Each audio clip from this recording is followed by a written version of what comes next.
Hello, and welcome to Outer Spaces, a podcast dedicated to empowering designers and contractors in the outdoor living space.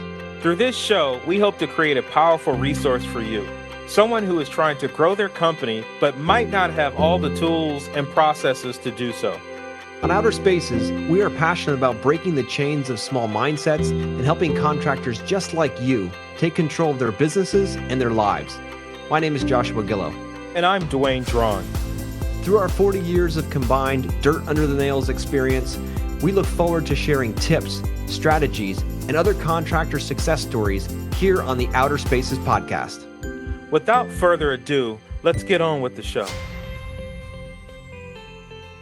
Hello, everybody, and welcome back to the Outer Spaces podcast. This is your host, Joshua Gillow, alongside Duane.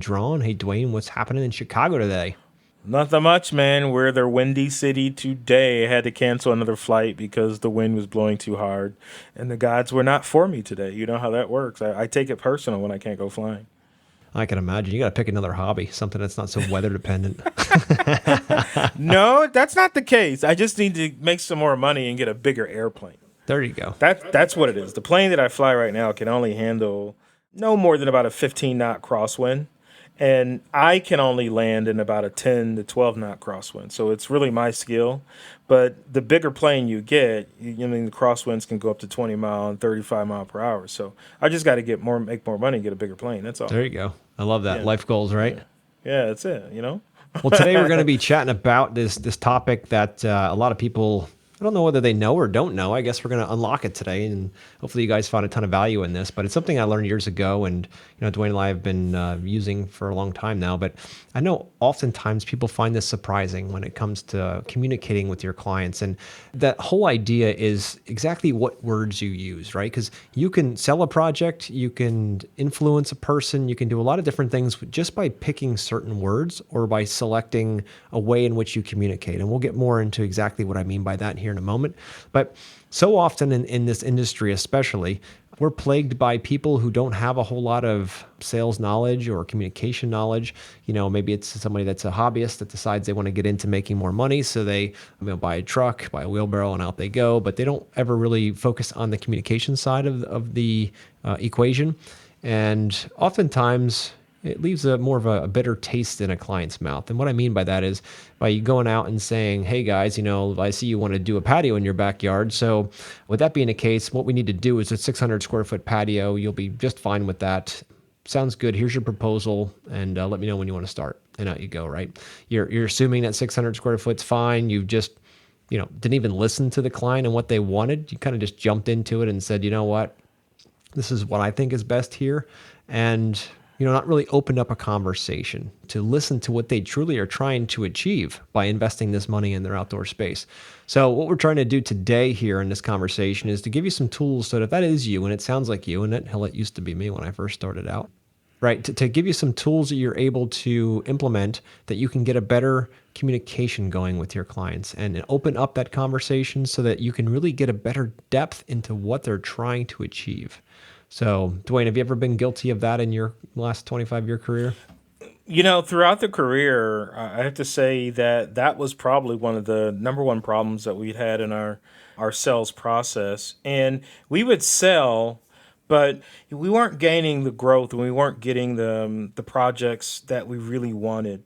It's because what happened was we were sort of walking in the door and we were being the experts and we were just basically just selling everything that we wanted to do in the job. And what happens is you tend to follow the same thing that you do over and over again.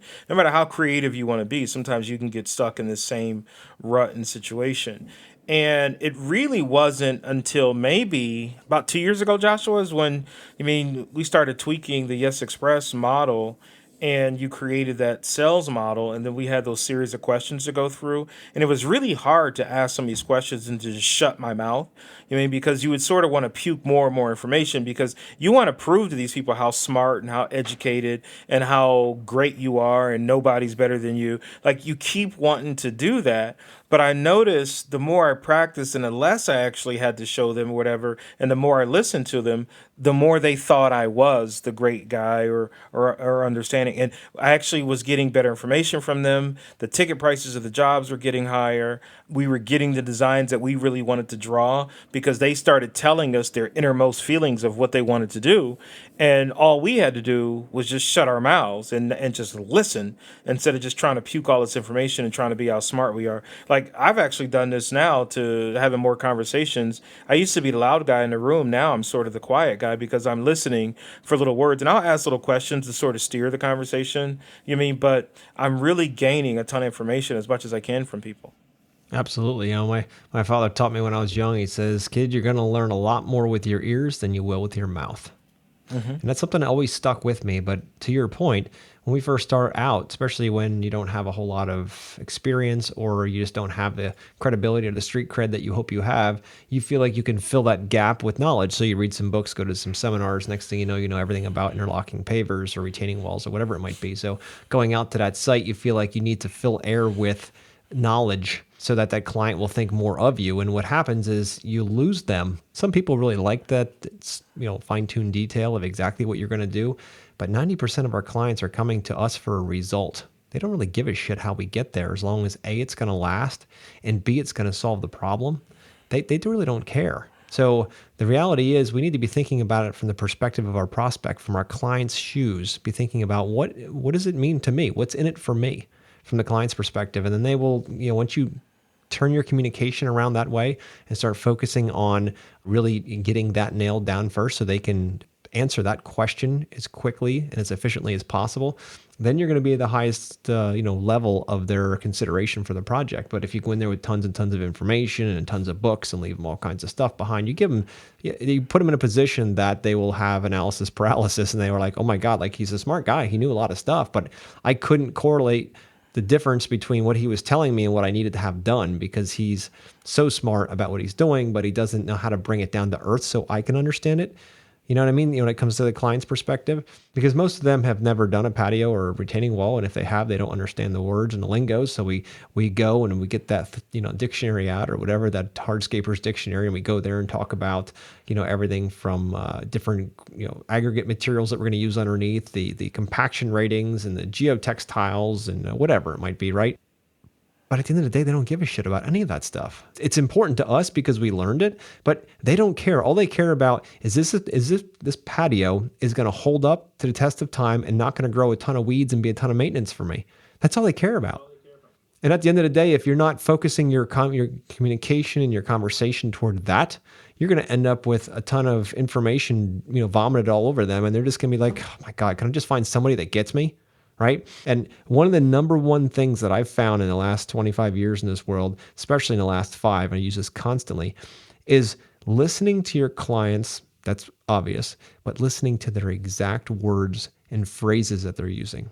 So often somebody will call into the office and they'll ask about a project they're looking to do and this kind of thing. And as professionals, we want to listen to them, of course, but we also want to make sure they understand exactly what they're talking about. So if somebody would call in and say, look, I want an outdoor, let's just say an outdoor terrace where I can set some patio furniture out on and enjoy the sunshine. And maybe there's a little, like a shade structure or something like that I can sit underneath on those hot days. Let's just say that's all they're looking for, right? And as professionals, we want to jump in there and we want to start correcting them right away, right? We want to be like, okay, so you're looking for a deck or patio, whatever that terrace means to you, and you're looking for a pergola or a pavilion, right? And we feel like it's our job, our duty, to communicate that to them so that they aren't making a mistake, air quotes. So the problem is that to that homeowner, the words terrace and the words shade structure mean something to them. They're sounds in the language that help convey a certain idea, right? And when you change them on them quickly, they may or may not feel, this isn't 100% always the case, but oftentimes it is, they feel like, wait a minute, if you say in a patio and a pavilion, that's not what I asked for. I asked for a terrace and a shade structure, right? Even though we know those are options that will solve those problems, we're basically saying, you don't know what you're talking about. This is what you need. And what it does subconsciously is it offends them, and not in a snowflake kind of offensive way, but more of like, this person doesn't get me. So my suggestion here is to listen to their clients. And when you guys get these calls into your office, or even being out on site with clients, and they use certain words, use them again, bring them back into conversation. So that conversation might go like, okay, Mrs. Jones, it sounds like you're looking for a nice terrace and a shade structure, right? That's exactly what I want. Perfect. Okay. Now, what are some thoughts? What does that look like to you? Start opening them up with some how and what questions, right? And let them extrapolate on exactly what this shade structure must do and what this terrace is, but don't correct them. That's happens so often. We want to jump in because we're so damn smart and we want to correct them right away. And you're alienating yourself from the conversation. These people want to know that they've been heard and understood.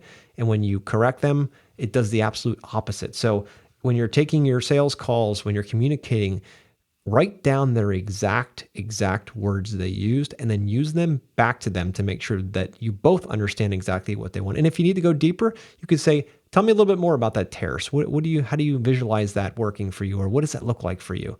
And let them extrapolate. Don't start assuming. That's number two, right? First is trying to put words in people's mouths. Second is the assumption side of things. I've done this 1,000 times as a pro. Like I know exactly what these people need. So I'm going to assume that they need a patio that's, to my example, 600 square feet. And I assume they're going to want some kind of a pavilion because that's what a shade structure is.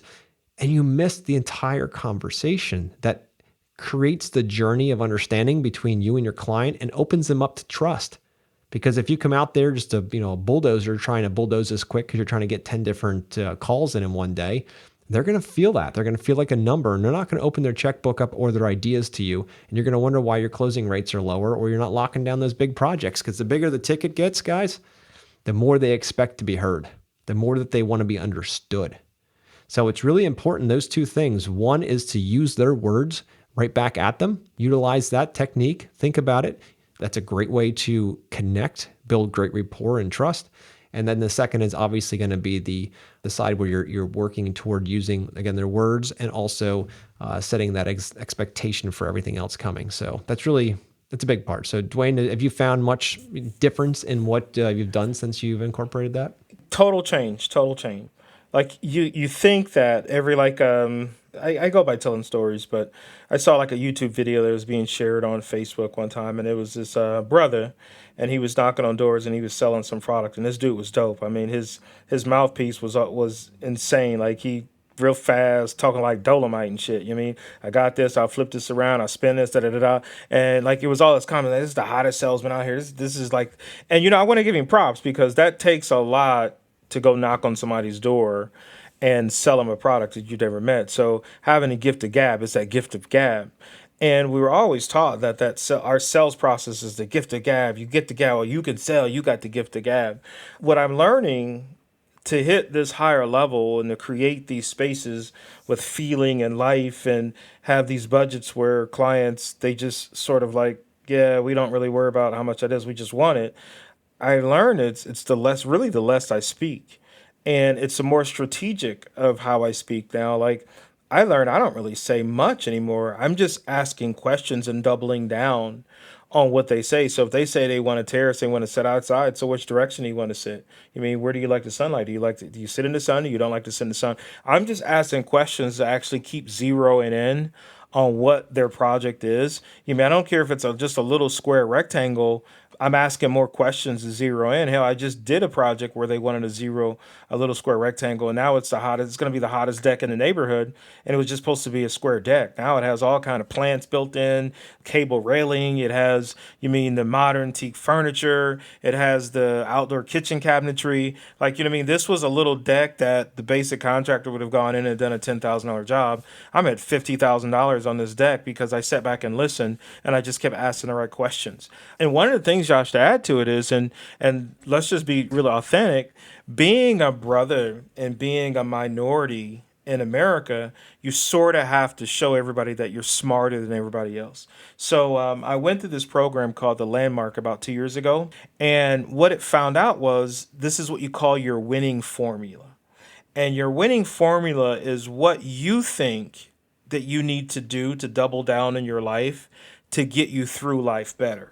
And the more you double down on it, the more you think that you're getting better at it. And so you keep doubling down on your winning formula. And when you say the word winning formula, it sounds like something, oh, that's it. It works. That's what it is. And really, it's really not. It's actually the opposite. It's not who you are. You're not being authentic. You're just doubling down on what you think it will work. So what I thought would work is I would present my most proper white voice, can I? Because that's what I'll hear, but it's the most proper voice. And I would hit you with more intelligence about this outdoor living space than you could ever learn. Like, no matter who came to this house, I knew more about everything. And that was sort of my winning formula. And that's what I felt could get me to win the client. And it would work. And so when it didn't work, I doubled down on it and couldn't figure out, like, why is it not working today? Because it doesn't really work every time. It's not being authentic. And so it's called your winning formula. And I remember doubling down on it. And I know, like, foreigners, they double down on it because we think that's what we need to do to survive and win in this country. What I learned was the opposite, is shut my mouth, be as not really quiet as I can, not really tell anybody about my life story. I'm a pilot, so everybody's going to hear that. If you want some groceries and you ask for if you ask for a Coke, I'm going to tell you I'm a pilot first, and I'll get you the Coke. I mean, you're going to hear that. Yeah. But the more I listened and then took notes and learned the key words, instead of correcting them, used those words, wrote them down, and then repeated them again, and then keep adding on. And then sometimes I can even do a slip correct as we're going, maybe 10 minutes into the conversation. I'll say something about it as if I'm not correcting, and then they'll have that aha moment and they'll go there because I sort of help doing that. So if they do some search and studies, they can find the right things they're looking for. But I don't have to be the expert anymore on these projects, and I'm learning that I just had to pinch myself the other day. Like, our basic jobs when we were the paper patio company, we'd lucky to get somebody $20,000, $30,000. That was the big ticket item. Now I don't really touch anybody under 75 and 100K. I mean, it's not insane. It's just normally what we do, and it's not really about the dollar amount. It's just about designing these beautiful spaces that people are not really worried about the money for. They're not really chasing you down on what this thing costs, on how it is. They just want it right. And because you listened to them and you wanted that space for them, they're going to trust you and follow you down to the promised land because they know you're going to get them there. So listening is key. Yeah, it's certainly a very important part for sure. And that's why with our Yes Express sales system, the first bunch of questions and all that is all about listening. It's asking and leading with great questions and letting them open up. So often I've been pitched different things throughout my life to buy or to whatever. And you after like 2 minutes on the phone or a minute on the phone or even in front of a salesperson, you're like, this is all about them. This entire pitch is all about them. All you can feel that all they care about is their commission or their whatever they're going to get from the sale. So you, as a consumer, you back off and you're like, all right, great. I don't feel a win-win scenario here. So when you lead with great questions and have a structure and a strategy to go into your sales process with, it gives you this superpower because you know damn well after doing it for whatever hundreds of calls, the same basic process, that there's certain things you can expect, certain things that are going to come up, and you can move through it. You can do it on your best day, your worst day. It doesn't matter because you know exactly what's coming next. You know that everything you need to say is going to be part of that entire conversation, but you lead with questions first. You don't start out and say, hey, so-and-so from XYZ Landscaping. Today, this is exactly what we do. We build patios. We just built one over in your neighborhood. We do it this way. It's this much base and this much stone, yada, yada, yada. You go through, tell them about your dog, your cat, your family. You tell them about the boat you just bought, and you tell them about your favorite sports team and do all this kind of stuff. And at the end, the client's like, oh my God, will he shut the fuck up? All I want to do is talk so I can be heard. And you'd think on the other side, as the pro, that you're going to be the one talking your way into this project. But what you have to understand is that everyone loves to buy things, but they hate being sold to, right? And if you are out there trying to fill your lack of confidence with sound, it's obvious. And at certain levels within the selling process, or not selling process, but within business levels, like you're starting out in the beginning, a little bit nervous, you don't have the whatever, the polish for the years and years of experience doing this. You tend to talk a lot more, and clients figure that out, and you wonder why you're stuck with $5,000 to $10,000 patios, because they can smell it right away that you don't have the confidence to go higher. And it's not because you don't possess it; it's because you haven't developed that skill yet.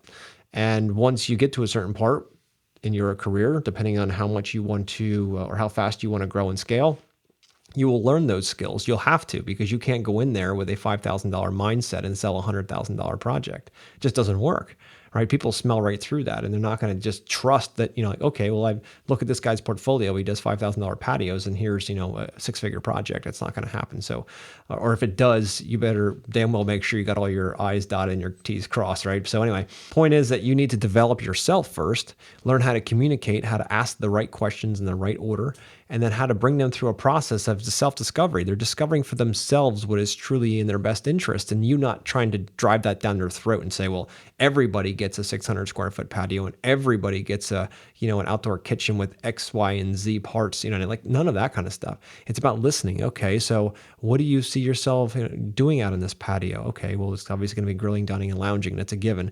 Now, but what else? Like, how many people do you entertain at a certain time? When you say outdoor kitchen, are we thinking something a simple grill island, or are we thinking something that is more of a, a five-star chef's kitchen? Like, what do you see your family using? How many people do you entertain on an average weekend? How often do you entertain them, throughout the year? So setting all those questions, things like that, to open them up. The next thing you know, they're having a conversation and they're learning along with you. And you're the teacher, right? Because at first we are the guides. We are not heroes. Throughout this entire conversation with our clients, we are not heroes. They are the heroes and we are the guides. So we need to prompt them with amazing questions that they can come along and discover on their journey what the best solutions are going to be for themselves. And then you can be the guide to put them in. And next thing you know, they can be the hero. And then as a hero, they're telling all their friends about how freaking awesome you are because they had that experience with you. And everybody else wanted to be the hero. The pros wanted to be the hero. And the clients happened to be the ones that kind of guided them to where they were going. And when you flip the script, everything changes. Your clients feel it. That's how people buy today. They're more sophisticated in our market than ever. They aren't a bunch of boneheads looking to just have an area that they don't have to mow anymore. These guys are sophisticated. They see the really nice stuff you can do in an outdoor living space. They want comfort. They demand a great client experience from the very beginning all the way through. They don't want overages in their project. They don't want any of those things. So you need to be thinking about how do you create your business, or not, how do you strategize your business so that you take those risks and you take those things that they don't want out and figure out a way to do that and be the first in your market. You'll be the first to $1 million, $2 million, $10 million, whatever, right? It's all about trying to solve problems that everyone else deals with in your market and being the first to do it. But again, that all comes through the communication side, and listening to what your clients say, exact words, is going to be very powerful when it comes to the communication and building the rapport, and also building the trust in what you need in order to be successful in any type of business, really. There is a lot to just a listening part. I get throughout the weeks, I get contractors who contact me all the time. And they're like, we love the work you guys are doing. It looks great. And I want to do work like that. I want jobs like that. I can't wait to get clients like that. And I say it over and over and over again. You already have the clients. The same phone calls you are getting are the same clients that we're getting. Like, if I got the phone call that you got, I'd run to that client's house and I would design and sell what we do to that same client that you're saying doesn't have the money or doesn't want to go any further or doesn't want to do that. Like, you'll say that, and that's what's going on. You have to develop the skills to understand and do it. And one of the greatest skills to develop is learning how not to speak. That is, but Joshua, this is something that takes role playing. Like, I can tell you not to speak all day long. And I know when we were going through the ES Express process, you could say, like you would say in the notes, don't say anything. It'd be on the notes, don't say anything. But when I hear, oh yeah, I did that too. Somebody said there, like, don't let a pilot hop on. I still have to fight with that. If you're a pilot and I know it and I hear it, I have to learn how to shut up and not go into the world of piloting, because my job is not to tell you that I'm a pilot. My job is to learn more about you and your lifestyle. Now, I can understand what a pilot wants when they come home, but I need to be quiet and still sell it. So this even takes role playing and practice to even get to this point and how tough it is. And that's why there's so many few that are in the position of true outdoor living. This is the point that I actually wanted to make. One of the frustrating things that I have that what's going on in this industry. And it's almost like when you think of fast food restaurants, everybody knows that area in their neighborhood or in their community where there's like 5 or 6 fast food restaurants all beside each other. And now people think, well, that's a horrible idea. That's not smart. No, it's actually one of the best ideas because it creates variety. And what it does is it creates you going back to that same area. So you may go to McDonald's today, you may go to Wendy's tomorrow, but what happens is you know to keep going to the area. The one thing about that I'm having an issue with what our industry is we're upon this humongous boom of outdoor living, but I don't feel there's enough emphasis on true outdoor living design. I think there's still just let's sell some pavers, let's drop in some, you know what I mean, Brussels block walls or do stuff like that. And there's really no emphasis on picking the right materials, the right styles, and the right looks because nobody is listening. The clients are saying they want it all day long because the same clients that are calling these companies, they're calling us up and saying, hey, we wanted to really look at a design and the other companies just wanted to say what do you want, or they're just doing the same old thing, and we don't want that, we want something different. So we had to search and we found you. And I wish more people knew what we knew and hone their skills because they can create more of the demand and understanding for what it is. Like, I don't mind having competition in what we do because it's going to now create the awareness and demand. Like, clients are now going to be hiring us according to who has the best design or who's listening to us the best, is really what it is. Because the best design is you heard what they wanted and you're creating something that they wanted. So really now it's going to come to who's listening the best and who's learning from the client and learning from the past client, learning from the lifestyles, learning from what's going on instead of just throwing another patio. I saw this really dope patio today. This guy did on Facebook. He posted. I mean, the patio was dope, but he went right to the same old Brussels walls, look scratchy gray with the same coping and everything. Just beautiful design, beautiful layout, plantings. You know, it was the same old, same old. And I sent over and said, "Man, you did a beautiful job." I said, I just wish you would have done something different on the walls." And he's like, "Yeah, the client budget, da da da." And I heard that part, but if he would have showed them and stood on what he wanted by saying, "Here, this is what you said, this is what you wanted," and reminded them that they wanted something nice and something different, he could have put that better wall there all day long. It's just that we got to listen more and we got to really pay attention to what's going on in this industry. And that's really the change. It's the opposite of what people think. We thought that we need to be smart, we need to mow more, we need to read more. Yeah, you need to do that for your own installation and your own thing. But when you're dealing with the clientele, you got to learn how to shut up. Yeah, that's one of the hardest parts is just, embracing silence. When it comes down to it, again, that's why our program is so focused on, having them speak up front and just by leading with great questions. And, oftentimes, and I know when we first started doing it, you were prone to this as well, and hell, I was too when I first figured this out. But, when you're building rapport, it's one of the first things you'll do on a phone. We do it naturally, but to actually do it consciously, but to build rapport with the client so they feel like you're like them, right? So you pick something out of their questionnaire or something out of something that you know about them, and you just extrapolate a little bit on that, but you ask them about that question. You typically find things that you have in common. So for instance, I love to run. So I don't know about love to run, but I do run a lot. And with that being the case, if I see somebody say in their questionnaire that they're runners, what I'm not going to do is say, "Hey, George, I see you're a runner." And then he might say, "Yeah, I'm a runner." And then I'd be like, "You know what?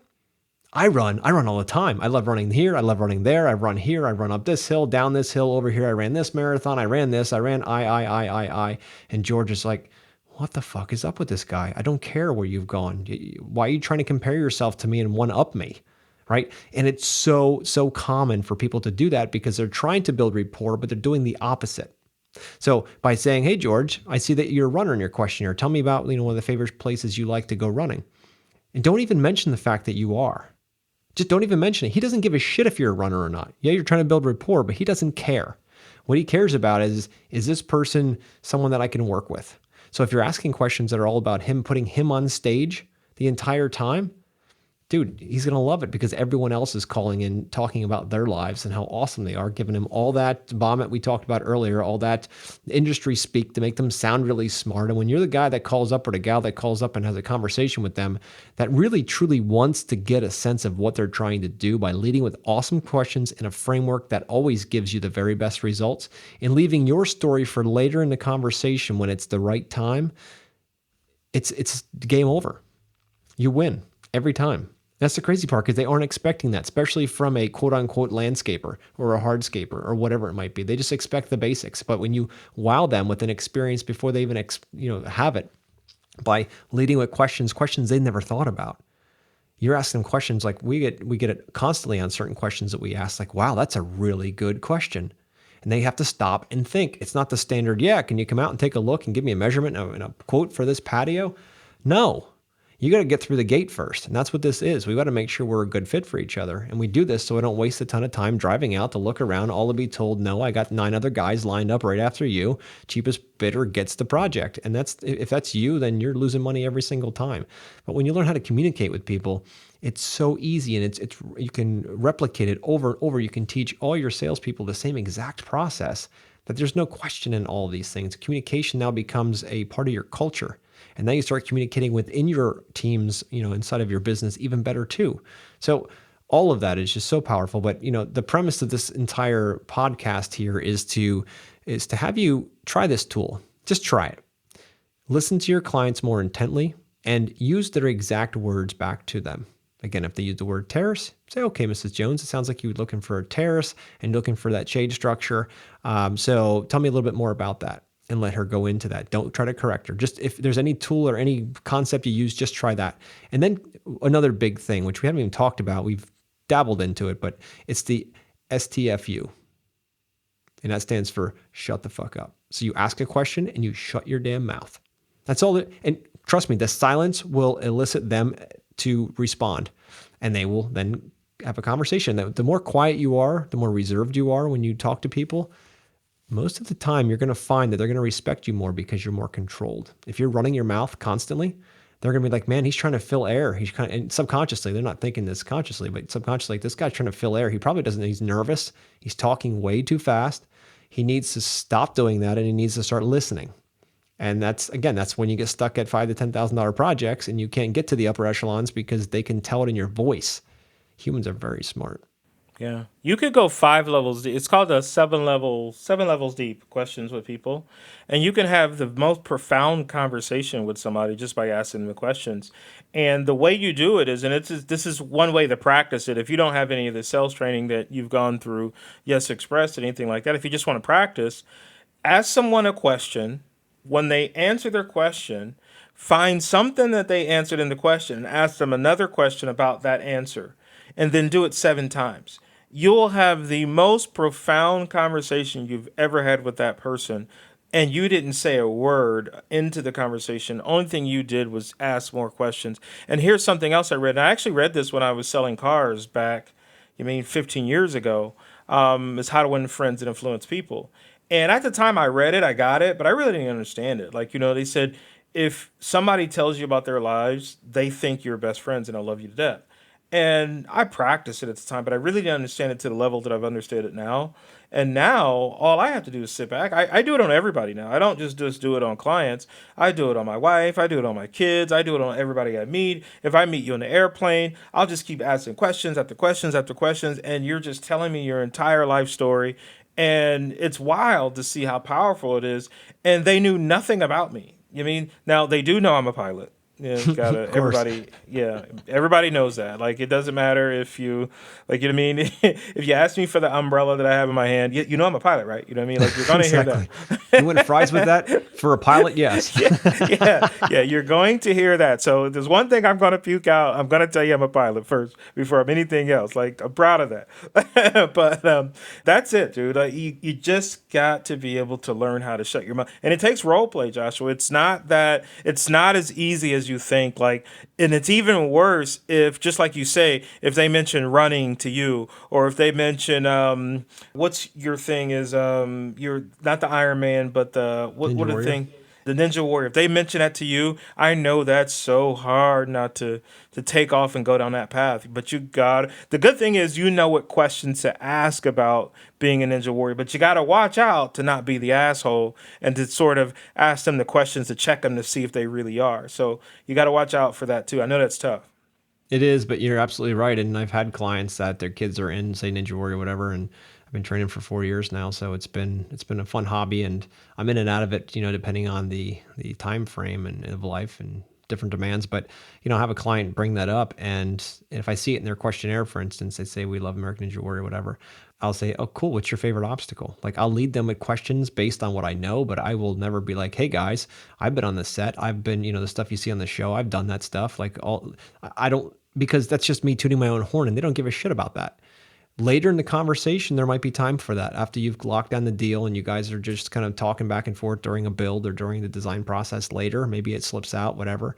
But to lead with those kinds of things, people don't care much about you. They care about their problem, and they want it to be solved. And they want it to be solved by somebody who they feel like they understand or can be understood from.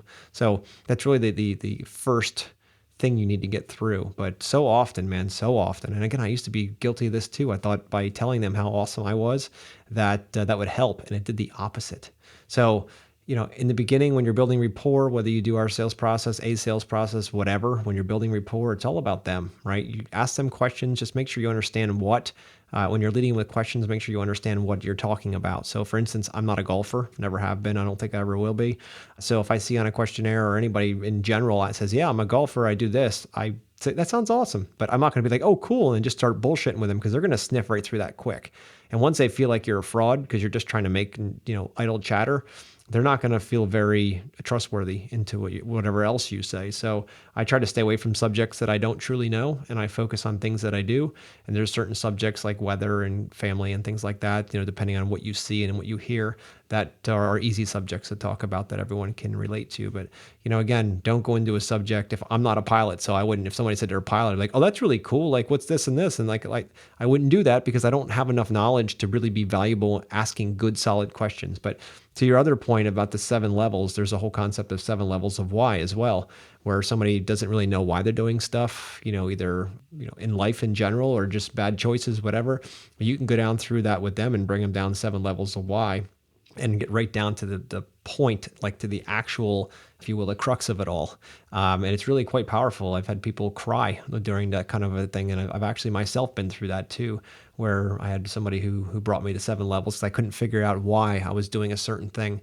It was actually for my one Ninja Warrior video that I was sending into NBC. And, I couldn't connect with the emotion that I needed to do or needed to get to. And he took me through 7 levels of why. And by the end, I was crying, and I knew exactly why I had to do it. But it's only him asking questions. That was it. He just asked questions. Most of them had why in it. And if I said, I really want to do this because, okay, why is that important? Okay, because I really want this. So, but why is that important? But not like a broken record. You reframe the question, but eventually you get to a point where like, oh my God, this is exactly why I'm doing this. But it's all, to your point, just questions. So we're not going that deep with our clients saying, why are you doing this backyard? Why do you want this patio? Why is brown the right color for you? Like, you don't have to get that crazy, but you structure your questions in a way that you can really open them up, because they've never done this before, or if they have, maybe once or twice in their life. But you really want to make sure you get down to that deeper meaning so that you can really be of full value to that client. Yeah, from what I learned, if you ask people why, it's actually offensive. Asking somebody why they're doing something is actually offensive, so it has to be worded in a way. It has to be worded in a way that is a why, but you're not saying why. Because when you're asking somebody why they're doing something, they can take offense to that. So you really got to watch that. It's just constantly educating yourself. When I learned from Tony Robbins that everything that we want to know is on this earth and all we have to do is learn it, and then you realize like how easy it is to learn any of this. You can listen to a podcast by Joshua and Duane and learn how to run your design sales business, and all you got to do is sign up for the podcast and keep listening to every single one and get nuggets, and now you become a better person. You be not a better person. Well, you'll become a better person too, but you'll become a better person to operate your design firm or your landscape business. That's dope as hell. You can hop on a YouTube video and pick that up. I remember, we were watching, I forgot the show, but Isabel and I binge watched this show. It was with Marty Kahn. They were like this consulting firm, and they traveled all over the United States, and we binge watched every episode. A month later, after we got done watching an episode, I ended up closing this $25,000 management deal in Corpus Christi, Texas, where I flew myself, Isabel, and one of my team project managers from Columbus, Ohio. It was literally the TV show. We were all walking out of the airport with our rollerboards in our hand. It was so dope. I had to have somebody take a picture of it because this is our company, and we had our staff walk. I mean, it was dope as hell. But I learned it all from watching, you mean, the show. So it is like, it was just education, and it was just educating myself. You mean, and it was really just putting the teams together. And we weren't even managing the job. We just flew in to figure out what teams to put together to keep the client moving along. And we got everybody together, the engineers, the architects, and everything. And it was just something we learned from watching the show. So there's free education out here everywhere. And you just got to keep educating yourself, you mean, to learn better information on this. Absolutely. Yeah, I mean, absolutely. Because it's at the end of the day, it's all about growth, right? It's always about 2 millimeter growth every day in every single aspect of your life. And that's a whole nother conversation for a different day. But anyway, guys, I hope today you found lots of value in this podcast, and, this concept of asking great questions and opening people up by asking questions and not being so much focused on how awesome you are or how much information you have stored in your brain. So at the end of the day, you're going to find a hell of a lot more value and a hell of a lot more respect from your clients if you learn one simple thing: STFU.